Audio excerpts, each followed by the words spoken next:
बहुत समय पहले की बात है। एक हरा भरा और घना जंगल था जहां तरह तरह के जानवर रहते थे।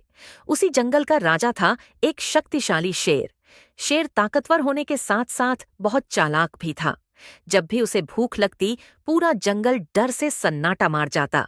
एक दिन शेर शिकार की तलाश में जंगल में घूम रहा था। काफी देर तक उसे कोई जानवर नहीं मिला।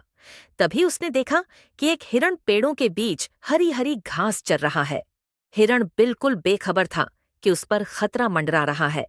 शेर ने धीरे धीरे दबे पांव कदम बढ़ाए और झाड़ियों के पीछे छुपकर हिरण को घेरने लगा। जैसे ही शेर छलांग लगाने ही वाला था, हिरण ने हल्की सी आहट सुन ली। वह तुरंत चौकन्ना हो गया और पूरी ताकत से दौड़ पड़ा। शेर ने भी जोर से दहाड़ लगाई और हिरण के पीछे भागा। दोनों के बीच पीछा करने का खेल शुरू हो गया। कभी हिरण दाएं मुड़ता, कभी बाएं, कभी पेड़ों के बीच से निकलता, तो कभी कांटेदार झाड़ियों से। शेर पूरी कोशिश कर रहा था कि किसी तरह हिरण को पकड़ ले। हिरण दौड़ते दौड़ते थकने लगा, लेकिन उसने हिम्मत नहीं हारी। उसने सोचा, अगर मैं हार मान लूंगा तो मेरी जान चली जाएगी। मुझे आखिरी सांस तक कोशिश करनी ही होगी। आखिरकार हिरण को सामने एक चौड़ी नदी दिखाई दी। उसके पास और कोई रास्ता नहीं था।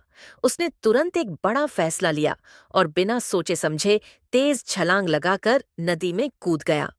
हिरण तैरते तैरते नदी पार करने लगा। शेर भी पीछे से कूदा, लेकिन वह तैरने में उतना माहिर नहीं था। नदी का तेज बहाव देखकर वह डर गया और बीच में ही रुक गया।